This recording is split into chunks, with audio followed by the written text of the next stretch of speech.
Yunnan, Kunming. As you can see, this would be the resting place for the crane, the red-mouthed crane of Yunnan, and this would be the peak birdwatch season for the red-mouthed crane. So this is like a sending off ceremony of the crane.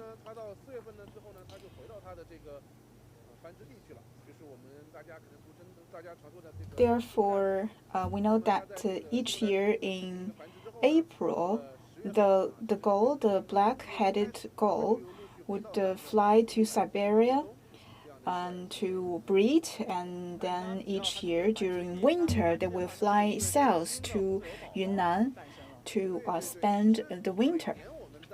So each year they will be taking the newborn babies that they have reproduced in Siberia, and that is basically to say that they take their whole family back to the wintering ground here in Kunming. These baby gulls are mostly born in May or June. So basically now they are about 4 to 5 months old, and that's like a teenager in birds. You can consider them high school students in the family of gulls. You could tell who are the young gulls from the size of them. You can see that some of the gulls would have a little bit of like a mustache-shaped black feather, which means that they are the newborns, and some of them's feathers are lighter than those grown-ups. So these are considered newborn traits of gulls. You could watch their tails, and the color is quite apparent at their tails. If it's their first year, the color of their tails would be lighter, and each year we will have newborns that fly here. So the newborns are only about 4 to 5 months old, but they could fly such a long distance from Siberia, almost more than 1,000 kilometers away. That's so amazing. It's actually remains a mystique.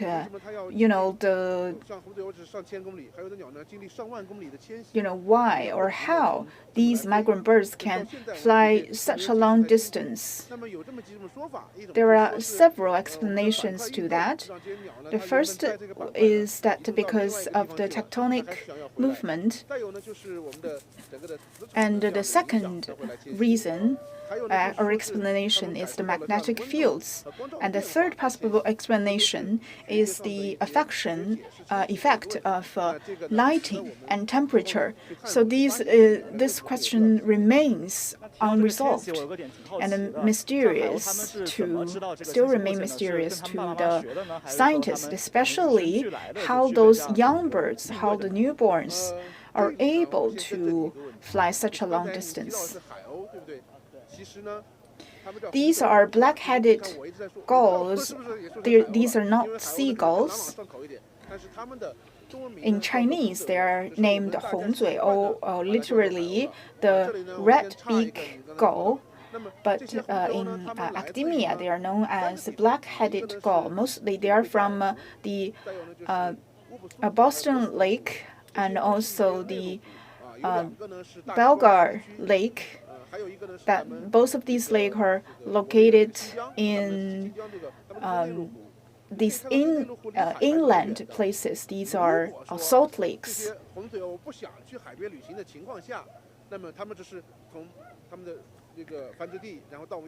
So their travel route is to fly from breeding grounds to the wintering ground and back to breeding ground. So for a lot of these gulls, they've never seen seas. So you cannot possibly call them seagulls. They're just gulls. And each year we would see an increasing number of birds of other varieties, including seagulls, that will fly together with the black-headed gull.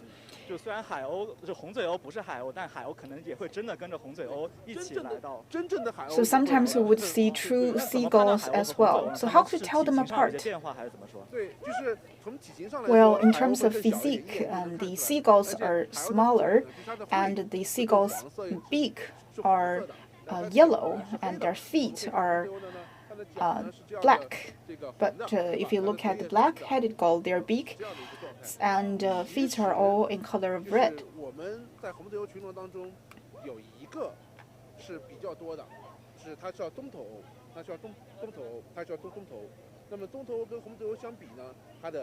There is one variety in the black-headed gulls with the bigger head. So for the most black-headed gulls, their height or their length is about 40 centimeters, but for these special variety, they could be as big as 48 centimeters long. And you can also take a look at their eyes.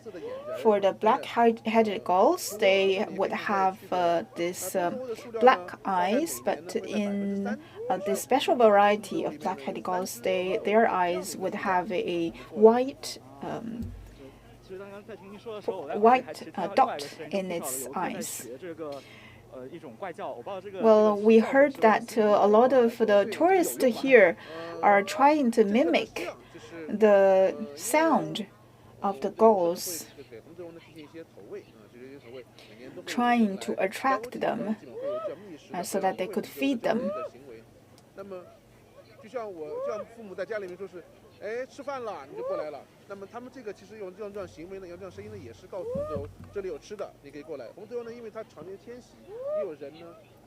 The gulls are actually quite used to this kind of beckoning. When they heard the beckoning or the callings, they know that the people are offering them food, so they will possibly fly to us to get fed. But it will take some time for these reflexes to form, because, as I mentioned, a lot of these birds are newborns. They have not constructed this kind of reflexes yet, and probably will take them some time to get used to it.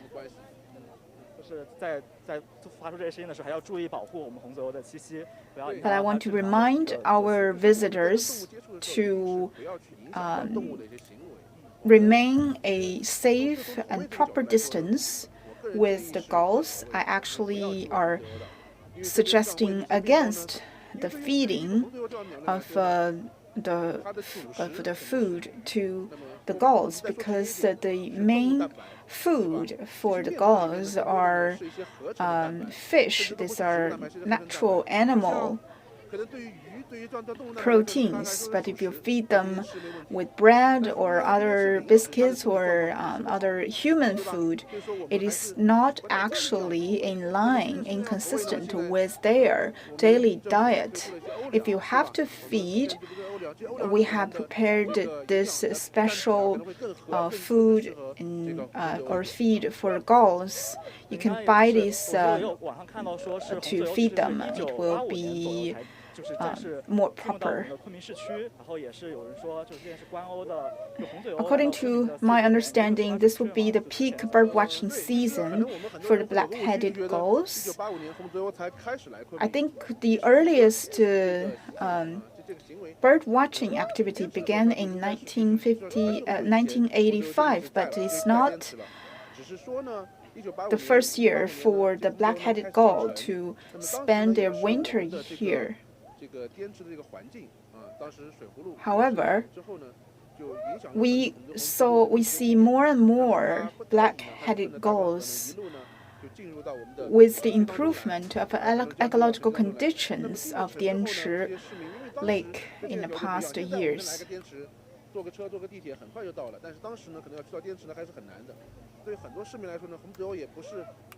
And also, the Dianchi Lake is a bit far away from the urban areas. In the past, it would be very inconvenient for the residents to reach the bird-watching locations. But right now, with the improvement of public transportation, more and more tourists would come here to especially see the black-headed gulls. This place is now designated as a bird-watching location for the visitors. For example, last year, we seen a decreasing in the number of black-headed gulls in Cuihu Lake, that is in the urban area of Kunming. Each year, we basically calculate 40 to 50,000 of black-headed gulls each year.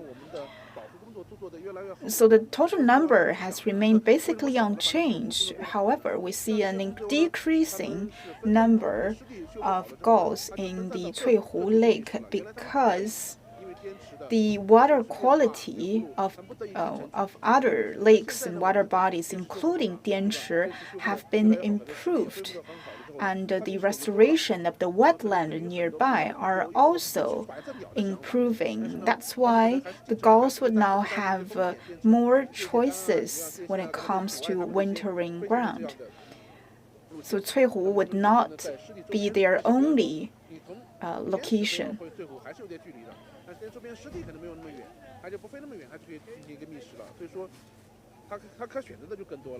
This is actually a reflection of the improvement of the ecological condition, especially in the wetlands nearby. The gulls would not have to fly to the downtown areas. They could stay at the urban areas around the Dianchi Lake.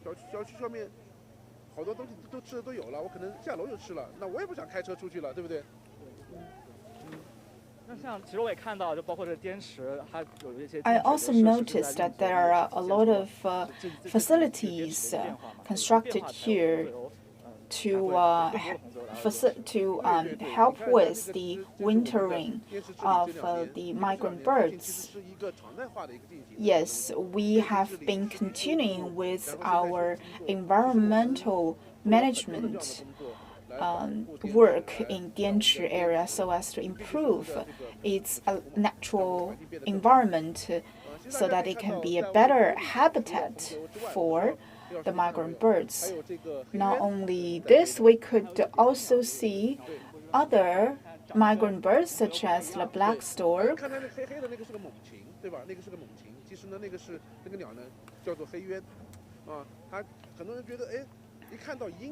So it's in the shape, it looks like an eagle actually. It's not actually.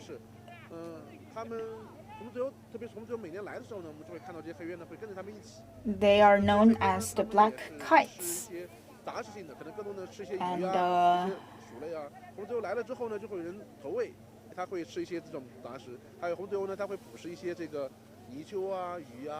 the gulls would also feed on fish, and sometimes they might also struggle to compete with the gulls to get food. You might think that they are predators and they may bully the gulls. However, the gulls' number or flocks are much larger than them. The predators, the kites, are only working on their own. They're working solo. So also we could see some spoonbill or the white spoonbill, they are actually not migrant birds. They are here to stay.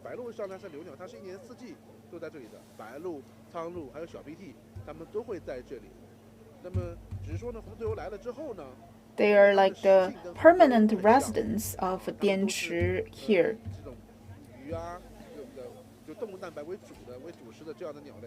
They would also be feeding on animal proteins, such as fish and shrimps in the lakes.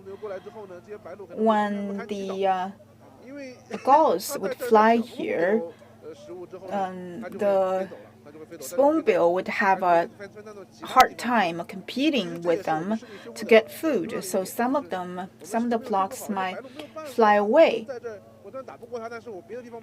They would have to fly away to hunt.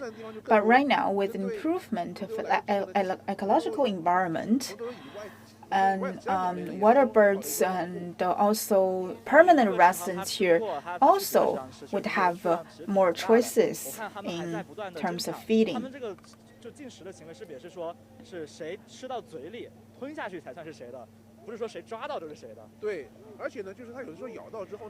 Sometimes the birds would fight ferociously for food because there is only limited source of food. That's the law of nature.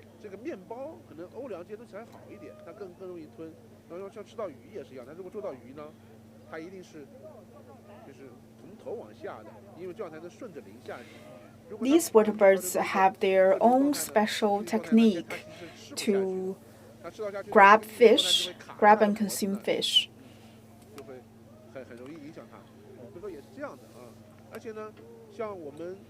For the black-headed gulls,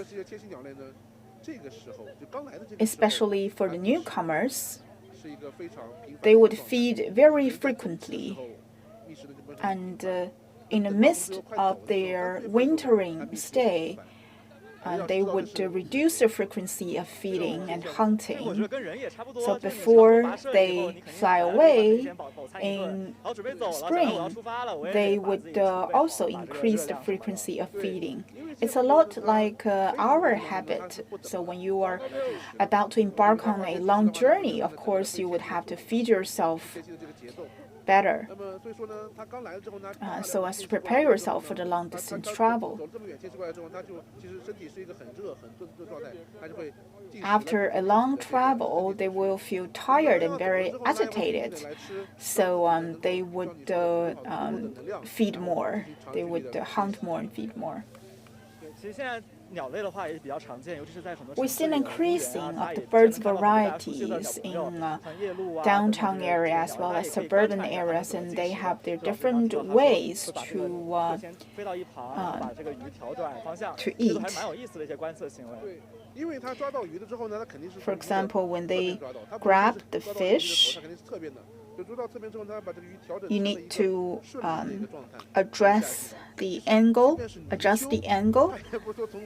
of the fish, because it will make it easier for them to consume and digest the food. Bird watching is actually a trendy but very novel activity for city dwellers. With the improvement of ecological conditions recently, we see an increasing popularity in terms of bird watching. But I want to remind our tourists to keep the distance and do not affect the natural habit or living routine of the gulls. The black-headed gulls are very hospitable birds, but for a lot of wilder birds, such as the white spoonbill, that I mentioned, you need to especially remind yourself to keep the distance. For example, the birds will also need time to take rest. Try not to interfere with them if you find one resting somewhere.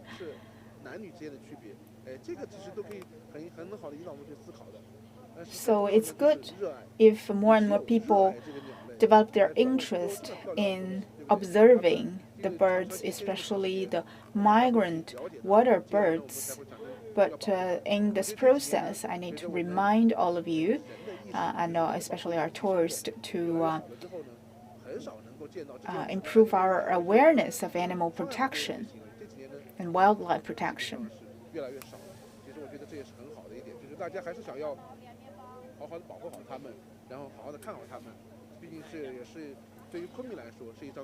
And we know that Kunming is known for the view of the migrant birds. Now we see an increasing number of tourists that have been attracted here to watch the birds. And this is one of the most famous scenic spots and also a very famous seasonal scenic spot for the local city dwellers as well as tourists from other places. This is only the beginning of the migration season. The peak season would be November and December all the way to the Spring Festival. You will see even more tourists that would come here to observe the birds, to watch the birds.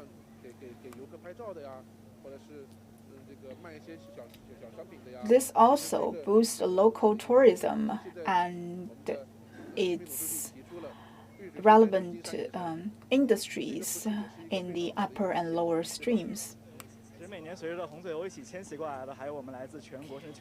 So the tourists are also like migrant birds. They would migrate to Kunming to see this beautiful, harmonious picture of man and nature in winter, right?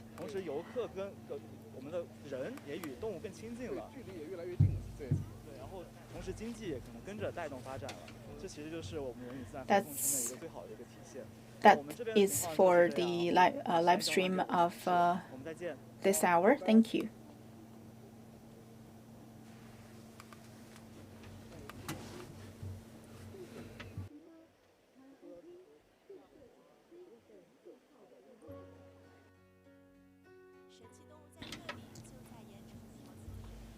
Good afternoon, dear viewers. I'm right now at Yancheng. I'm Zhang Kexing with CMG. This is a World Heritage location, and this is the central location for the migrating birds. So a lot of migrating birds are resting here to spend the winter. Now let's take a closer look at these lovely creatures. Before we start, I'd like to introduce to you a special guest with us. And this is Li Dongming, a photographer for the ecological environment. I am 62 years old, and I've been living here and staying here to watch the birds and take pictures of them. So Mr. Li is a very professional bird watcher. And later, Mr. Li will be showing you some of his work.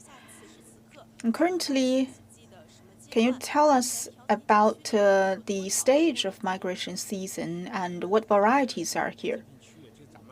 In this area,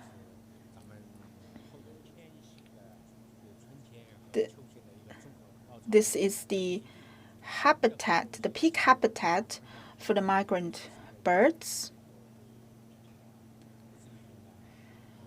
A lot of migrant birds would choose here to spend their winter altogether.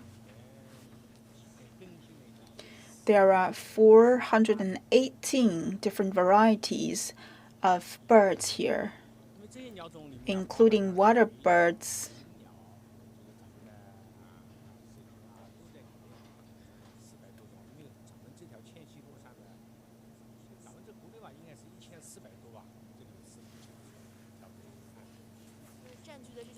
So this is very important locations to accommodate more than 400 varieties of bird flocks.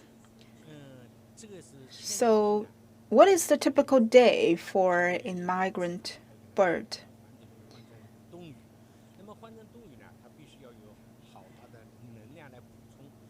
And the birds are here mainly to change into their winter feather. It's like changing clothes for human beings. They will also come here to feed. According to our observation, it would take them about 20 days to complete the feather changing process. So a lot of migrant birds have already finished the feather changing process, and they have left. The earliest comer would arrive here in June each year, and they would leave in about a month. And the peak season would be in July and August. And the earliest flock have already flown to the south. What are the key or star migrant birds that you could tell our viewers? And one of the most endangered species, very precious species, is the spoon-billed sandpiper. This is a level 1 endangered species at the national level. The spoon-billed sandpiper and what are the characteristics of this particular kind of bird?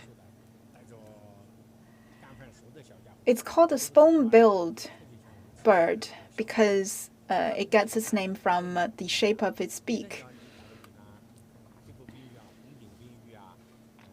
It's like carrying a spoon with it all the time.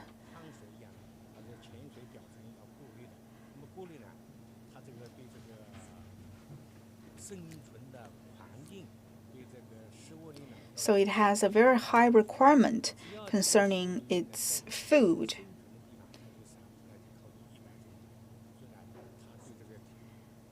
If this sort of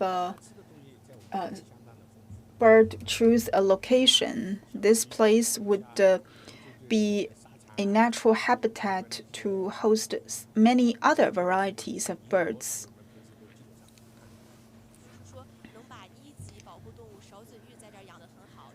So this place is home to a large flock of spoon-billed sandpiper, which means that this place is ideal for a large varieties of migrant birds. So what are other varieties of birds? The another endangered species here would be the little greenshank.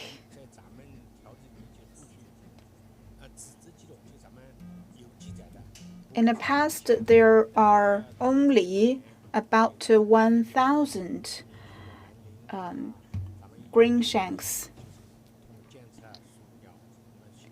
And currently, the number have risen to more than 2,000, so a major increase of the numbers. You also mentioned that there are cranes. Most of these cranes are found in the protection areas nearby.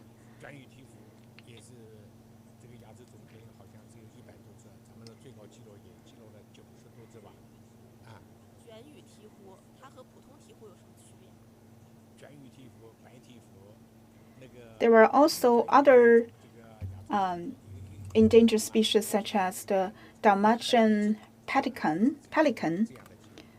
we only observed about 100 of them. They are quite large in terms of their physique and very strong. These are large birds. So we see a increasing number of these very endangered and precious species. So for a layman such as me, how do we, if we want to observe the birds, how should we start? What preparations should we do? Well, we could start with the more common ones and the big birds that are easy to observe. You can carry an binocular with you to observe these birds, such as the very common Siberian crane or the red-cape crane. These are very easy to recognize. You can take your binoculars and to have a closer look at them. You can watch them and recognize and remember them one by one so as to gradually accumulate your experiences. So what are I'm looking at if I'm here to observe the birds? In major wetlands, there are a lot of bird varieties, some of them with longer legs, some with shorter legs, some are living on water, some are more used to wetlands. And there are different varieties such as the sandpiper, the cranes,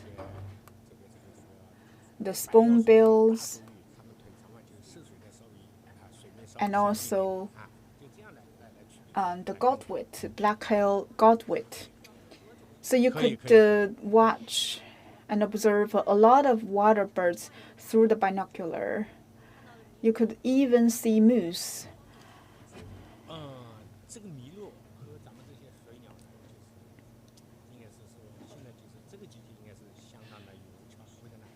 Or elks that are cohabiting with the migrant birds.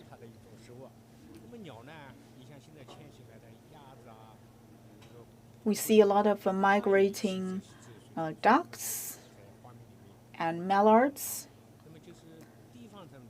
that are actually coexisting with the elks, and they are living in harmony, which shows a very developed ecological chain here.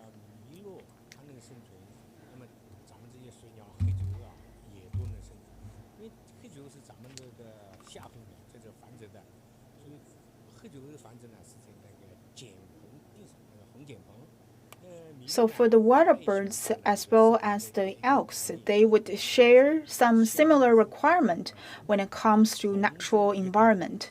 Sometimes they would have the same destination or ideal habitat for them, and sometimes they would have to compete for a piece of land.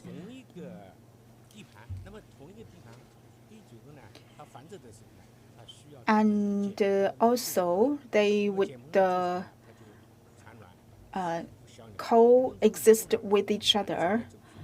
Sometimes they might intervene with each other's nesting, resting activities. But that's all part of the natural rules. So we also have some human intervention methods to protect the cranes during their breeding season. And during the very key and important breeding season, we would expel the elk outside the protection area, the reservoir, to safeguard the breeding season for the cranes. Of course, this is done after very careful scientific research and investigation. This would help with the peaceful coexistence between the elks and the water birds. From our years of experience of watching the birds,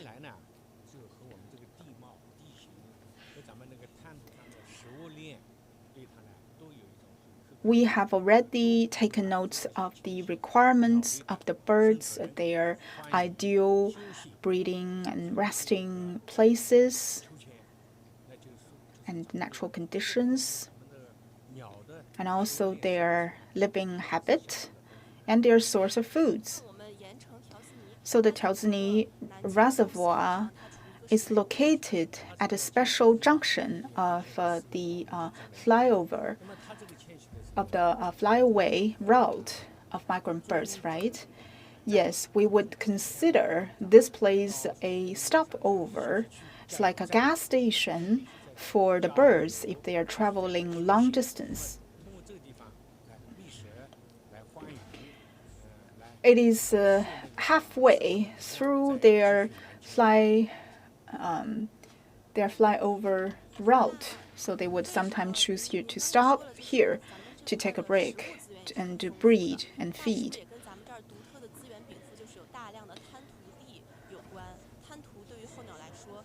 In this place, there are a lot of wetland, as well as the intertidal zone, which are actually very rich in terms of microbes. These are favorite source of foods for a lot of water birds, such as you could find smaller worms or finger-shaped fish or little shrimps inside the intertidal zone. These are ideal source of food for the birds, so that they could be the ideal hunting grounds for many varieties of birds.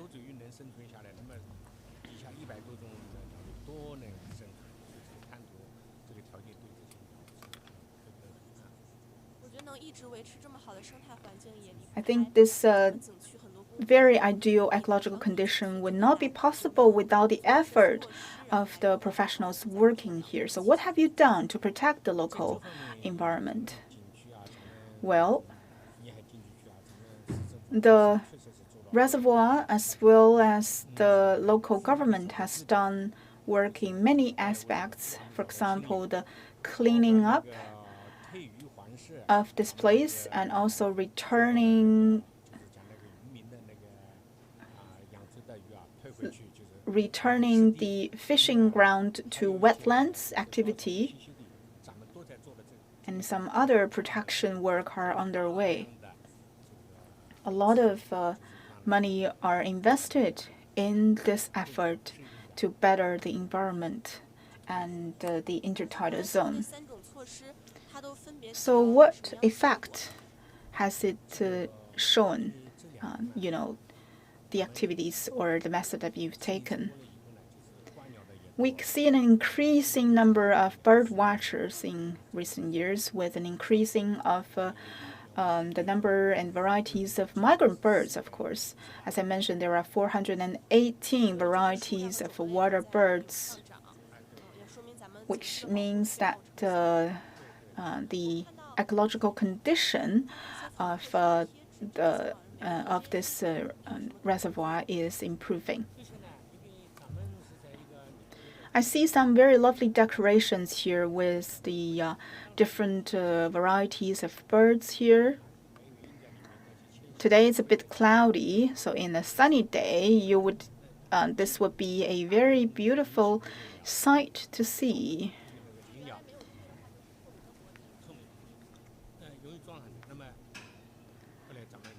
In the past, we do not have these stickers, so it's only transparent glasses. And one thing is that these transparent glasses would be very misleading to the birds. Some of them would strike into the glasses. So in order to reduce the bird strikes, we have put up the stickers not only as part of the decoration of this place, but also to prevent bird strikes. Thank you, sir, for that kind introduction. I also want to pay tribute to the hard work of the professionals working here in the Tiaozini reservoir, and hopefully in the future we could see more varieties of water birds and migrant birds, and hopefully we can work together to safeguard the nature which is home to man and wildlife as well. That's all for my part in this hour. Thank you.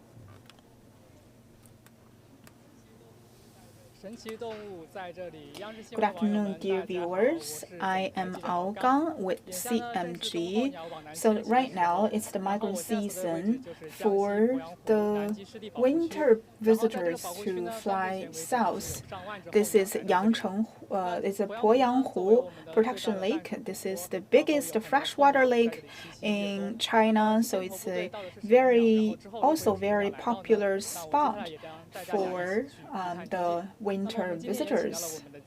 Today, we have a special guest with us. This is Mr. Jing Xin, who is working here in this wetland protection zone. So what birds have arrived? Can you tell us? October is only the beginning of the migration season for the birds, right? That's true. In August of the lunar calendar, some geese and ducks would be the pioneers to fly here. And later, you would see plovers and sandpipers to fly here. In October, we'd see an increasing number. From October, we can see an increasing number of migrant birds that would fly here. So, as I mentioned, the goose and duck would be the pioneers, and then we would see the oriental storks and different kinds of cranes and geese, as well as the mallards and the ducks would follow suit. So far, there are about 3,000 geese that are already arrived here.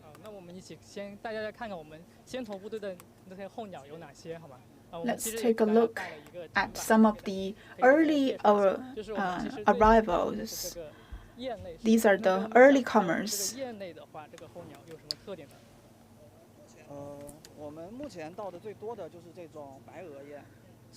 These are different sort of goose, such as the swan goose. Its feature is the white neck over here, so it's very easy to recognize. It's ancestor to the domestically reared goose.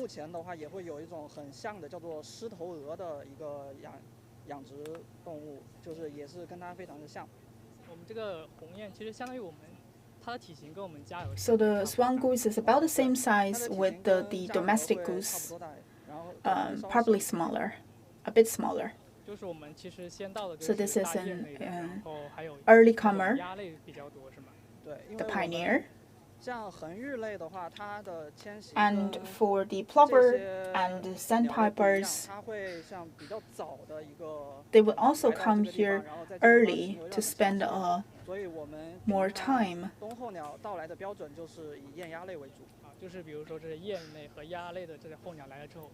So when the geese and the ducks arrive here, it would be the symbol for the beginning of the migration season. These are the duck varieties. Can you tell us more?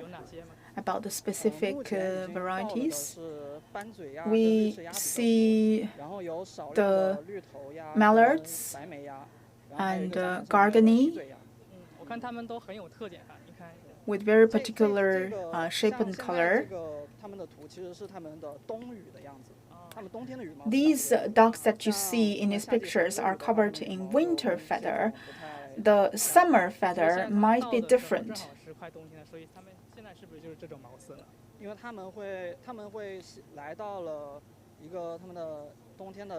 They would begin the feather change after arriving here at Poyanghu Lake.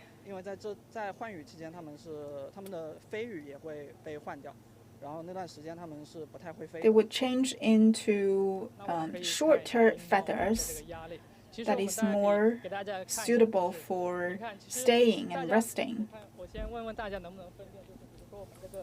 As you can see, this is the goose, and this would be the merganser. They look similar in the pictures, but they differ greatly in size. For goose, they are much bigger than the merganser or duck varieties, so you could easily tell them apart. Besides goose and the ducks or pochard, there are also an increasing number of spoonbill, such as the white spoonbill.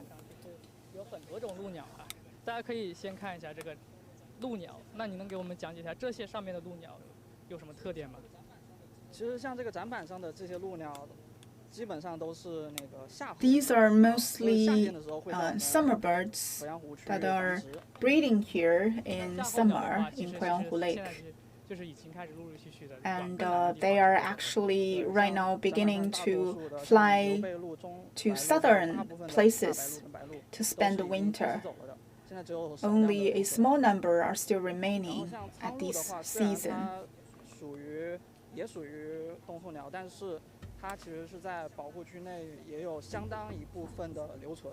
But there are also some permanent residents here.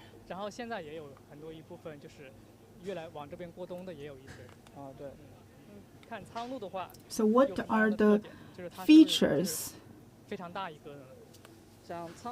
of this particular kind of birds? It has a very long neck, a very thin and long neck.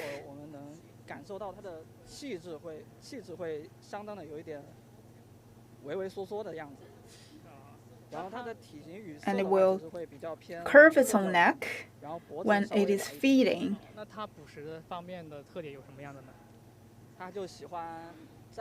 They love to stand on river banks, waiting for the fish to pass by and to make a sudden movement to capture the fish.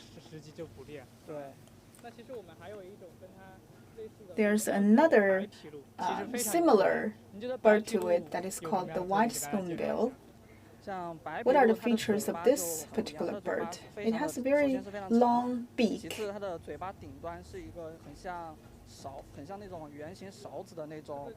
and it's like it's carrying a piper.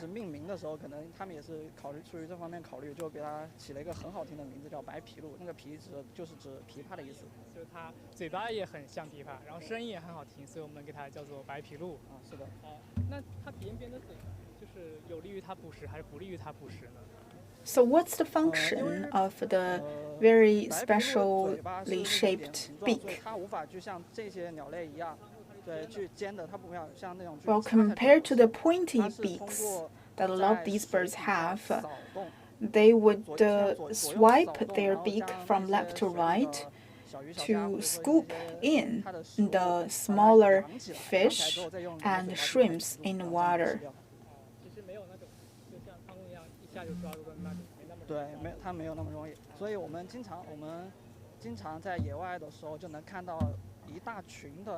We would also see very large flocks of white spoonbill when they are in the wild environment. Well, as you mentioned, the arrival of goose and ducks would signify the beginning of the migration season. 它跟普通的雁鸭类不一样的就是它们的迁徙会相当的早。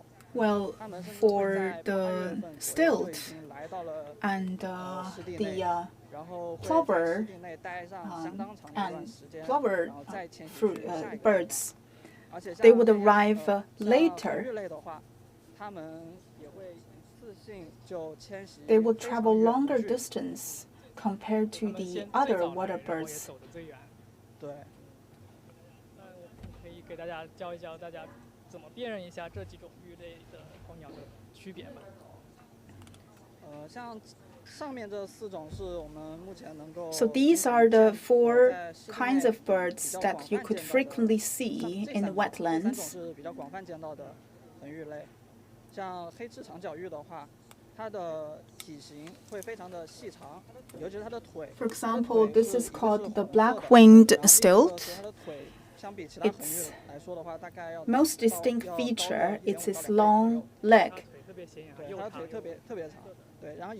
So it's quite easy to identify from a distance.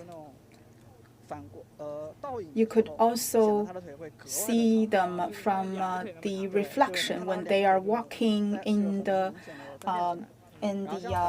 intertidal zone. Their legs would look even longer because of the reflection. And this is called the pied avocent. It also has a very particular shaped beak.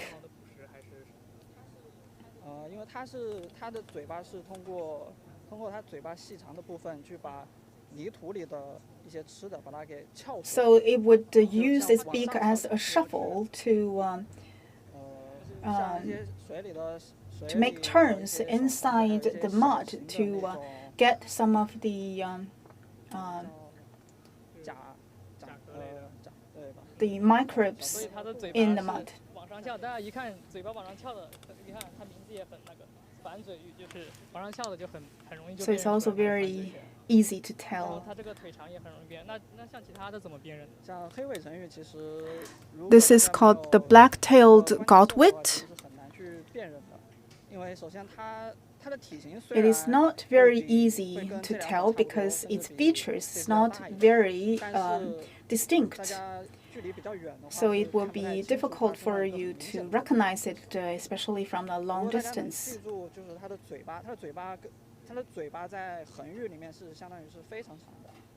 Among the plovers, its beak is very long,